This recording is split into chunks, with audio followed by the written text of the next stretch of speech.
இவ்வளவு நாளா படிச்சிருக்கிற நீங்க நல்லா மனசுல யோசிச்சு பாருங்க. உங்களுக்கு தன்னம்பிக்கைன்னு ஒண்ணு இருந்தா போதும், நீங்க ஜெயிச்சிடுவீங்க. அவ்வளவுதான்.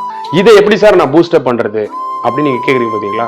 100% வந்து இதை பூஸ்டப் பண்றதுக்கு நீங்க ஒரு 10 பேருக்கு தன்னம்பிக்கை கொடுங்க. இதை தான் நான் சொல்லுவேன். மத்தவங்க எல்லாத்தையும் பேசுங்க, மாப்பிள்ள நல்லா பண்ணிடலாம், மாப்பிள்ள இந்த வட்டம் நம்ம தான் ஜெயிக்கிறோம், நீ எதை பத்தியும் கவலைப்படாத, நீ உனக்கு தெரிஞ்ச கொஸ்டின் மட்டும் தப்பு போடாம இரு, ரிவிஷன் மட்டும் நீ கரெக்டா பண்ணிக்கோ, நீ படிச்சு ஏன்ட ஒப்பி மாப்பிள்ள, நான் படிச்சு ஓண்ட ஒப்பிக்கிறேன், நிச்சயமா நம்ம 2 பேரும் சக்சஸ் பண்ணுவோம். இப்படி உன்னை கண்ணில் படுறவங்களை எல்லாம் மோட்டிவேட் பண்ணு, 4 பேருக்கு அவங்க ரிவிஷன் பண்றதுக்கு ஹெல்ப் பண்ணு. ஸோ இந்த மாதிரி நீங்க ப்ரிப்பேர் பண்ணி வந்தீங்கன்னா நீங்க வந்துடலாம். சரியா? நல்லா படிங்க, படிச்சா மட்டும்தான் வாழ்க்கை, வேற வழியே கிடையாது. There is no alternate for hard work. கடின உழைப்புக்கு மாற்றம் எதுவுமே கிடையாது. படிப்பால மட்டும்தான் எல்லாருக்கும் நம்ம பதில் சொல்ல முடியும். நம்பிக்கையோட ஓடிக்கிட்டே இருங்க. உங்களுடைய வெற்றி சத்தத்தை ஏற்படுத்தட்டும். உங்க உழைப்பு என்னைக்கு சைலண்டா இருக்கு. நிலையில் தெரியாது அடங்கியான் தோற்றம் மலையினும் மான தெரியுது. ஏதோ குழந்தைங்களை வச்சுட்டு ஃபேமிலியை வச்சுட்டு கஷ்டப்பட்டுட்டு இருக்கா, இந்த பொண்ணு அங்க நிக்கிறா இங்க நிக்கிறான்னு சொன்னாங்க. திடீர்னு ஒரு நாள் ரிசல்ட்ல பேப்பர்ல உங்க பேர் வரணும். அந்த அளவுக்கு நீங்க சக்சஸ் பண்ணணும். நல்லா படிங்க. தேங்க்யூ. அதனால நினைச்ச போருக்கெல்லாம் வாழ்ந்துதான் பார்க்கணும்னு சொன்னாங்க இல்லையா? அதனால இந்த போட்டித் தேர்வு அப்படிங்கிறத வந்து 2-3 விதமா நீங்க அணுகணும். ஒண்ணு வந்து இது முடிவல்ல அப்படிங்கிற எண்ணம் மனசுல இருக்கணும். 2வது, கற்றல் என்பது மனப்பாடம் மட்டும் கிடையாது.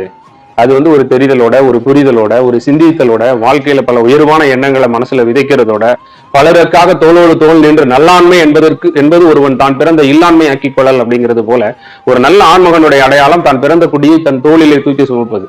அது போல ஒரு நல்ல படிப்பாளனுடைய ஒரு அடையாளம் அப்படிங்கிறது தான் சார்ந்திருக்கக்கூடிய இந்த சமுதாயத்தை தன் படிப்பின் மூலமாக, தன் திறமையின் மூலமாக, தன்னுடைய அறிவின் மூலமாக இந்த உலகத்தை ஒரு ஜான் உயர்த்தி பிடிக்க வேண்டும் என்ற அந்த சிந்தனைக்கு பேரு தான் படிப்பு இல்லையா? அதனால இந்த மனப்பாட படிப்புக்கு ஏற்படக்கூடிய ஒரு சின்ன சின்ன நெருடல்கள், சின்ன சின்ன எப்படி கன்சிடரேஷன், ஒரு பதிலீடு, ஃபீட்பேக், அதாவது ரிசல்ட்ஸ் அப்படி சொல்லலாம், அதெல்லாம் கிடைக்கலன்னா வருத்தப்படாது. உன் கடமை என்னவோ அதை செய், அவ்வளவுதான். நான் கஷ்டப்பட்டு படிச்சேன். சமகாலத்துல என்னைய போலவே என் நண்பர்கள் நிறைய பேர் கஷ்டப்பட்டு படிக்கிறாங்க. ஸோ நான் எனக்கு நல்லதோ கெட்டதோ எல்லாமே நான் அவங்க கூட அவங்கள போலதானே நானும் இல்லையா? இது இயல்பா நீங்க திங்க் பண்ணிட்டீங்கன்னா, என்னைக்குமே நம்ம டார்கெட் ஹையா இருந்தாலோ, இதோட லைஃப் முடியல, the world is not enough அப்படிங்கிற எண்ணம் இருந்தாலோ, இல்ல நான் சமுதாயத்துக்காக படிக்கிறேன் அப்படிங்கிற எண்ணம் இருந்தாலோ, இன்னும் நான் டிஎஸ்பி குரூப் 1 யூபிஎஸ்சி எல்லாம் படிக்க போறேன் அப்படிங்கிற எண்ணம் இருந்தாலோ, இல்லையா இது பிளான் ஏ இன்னும் பிளான் பிசி என்கிட்ட இருக்கு அப்படிங்கிற மாதிரி எண்ணம்லாம் இருந்தாலோ, ஸோ இப்படி என்ன இருந்தாலும் இந்த தேர்வை எழுதுறவங்க ரொம்ப ரிலாக்ஸா எழுதுவாங்க. இதுதான் அப்படின்னு சொல்லி ரொம்ப ப்ரெஷர் ஆகிறவங்க தான் இந்த தேர்வை நினைச்சு ரொம்ப வருத்தப்படுவாங்க. ஸோ அந்த மாதிரி நீங்க நினைக்காதீங்க. இது the world is not enough, உலகம் இதோட நிறைவடைய போறது இல்லை. இன்னும் நிறைய விஷயங்கள் நீங்க பார்க்க போறீங்க. ஸோ ஒரு வெற்றிக்கு பிறகு கட்டாயமாக வந்து வாழ்க்கை நல்லதா இருக்கும்னு எந்த ஒரு சட்டமும் கிடையாது. ஒரு தோல்விக்கு பிறகு வாழ்க்கை நல்லாவே இருக்காது அப்படின்னு சொல்லி எந்த விதமான சட்டமும் கிடையாது. ஸோ நம்ம நம்பிக்கைன்னு ஒன்று இருக்க வரைக்கும் நம்ம வாழ்க்கை என்னைக்குமே நிறைவாகாது, அதாவது வெறுமை அடையாது. சரியா? உனக்கு நம்பிக்கை இருந்துச்சு அப்படின்னு சொன்னா இந்த கடவுளே உனக்கு தேவையில்லை. உனக்கு உண்மையிலே நம்பிக்கை இல்லைன்னா அந்த கடவுளே கூட இருந்தாலும் பலன் இல்லை. அதனால இப்ப நம்பிக்கையை போற்றக்கூடிய நேரம் இது. அதனால தன்னம்பிக்கையோட தேர்வை எல்லாரும் எதிர்நோக்கணும் அப்படின்னு நான் உங்கள்கிட்ட கேட்டுக்கிறேன். ஸோ ஒரு ரிவிஷன் பண்றது எப்படின்னு சொல்லுங்க. நீங்க முதல்ல எவ்வளவு படிச்சிருக்கீங்கன்னு பாருங்க அஜய். அது எல்லாத்தையும் ஒரு நாள் முழுக்க நம்ம வீட்டை ஒழுங்குபடுத்துறதுக்குன்னு ஒரு குறிப்பிட்ட நேரம் ஆகும். பாத்திருக்கீங்களா? அது மாதிரி வீட்டை ஒழுங்குபடுத்துற மாதிரி இருக்கிறதெல்லாம் என்ன படிச்சிருக்கோன்னு எடுத்து வைங்க ஃபர்ஸ்ட்.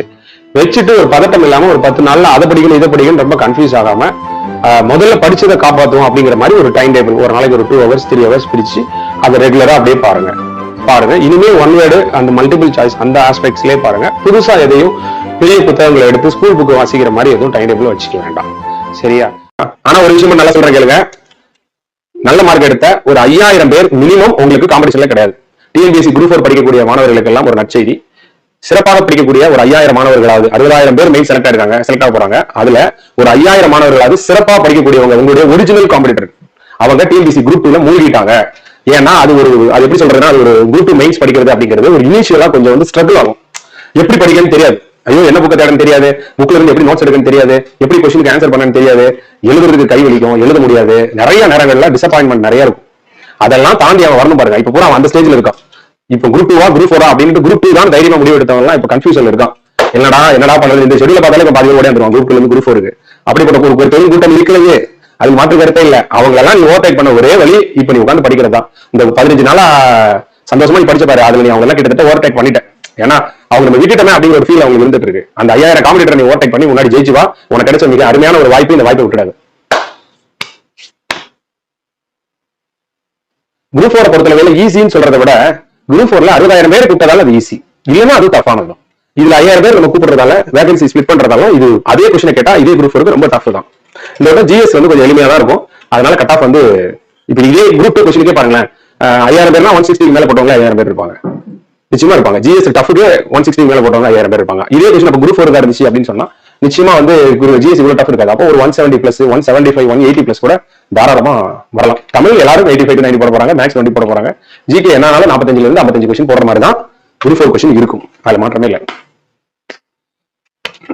படிக்கிற பிள்ளைங்க நம்ம அதாவது எப்படி சொல்லுவா, செருநரை காணின் சுமக்க இருவரை காணின் கிழக்காம் தலைங்கிறார் வள்ளுவர். பகைவரை காணும் போது பணிந்து சொல், அவரை நீ பணிந்துதான் நீ போகணும், பணிந்தே செல்.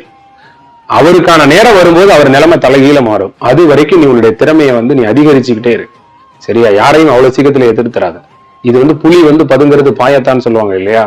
அதனால நம்ம ஒரு ஆட்டுக்கடா பின்வாங்கக்கூடிய தன்மை உடையது. ஊக்கமுடையான் ஒடுக்கம் பொறுத்தகர் தாக்கற்கு பேரும் தகைத்துன்ற மாதிரி யாரையா சண்டை போடுற மாதிரி சூழ்நிலை வந்தா படிக்கிற நேரத்துல அந்த மாதிரி எதுவும் போட்டுடாத, அவசரப்படாத. நீ அவசரப்பட்டேன்னா உன் கடைசி வரைக்கும் நீ அவங்களை ஜெயிக்கவே முடியாது. அவங்க என்ன எதிர்பார்த்தாங்களோ அது நடந்துரும். நீ தோத்த கணக்கு தான் அது. இன்னைக்கு சண்டையில நீ எடுத்து அடிச்சிடலாம், ஆனா வாழ்க்கையில் நீ தோத்துடுவ. அதை நல்லா பாத்துக்கோ.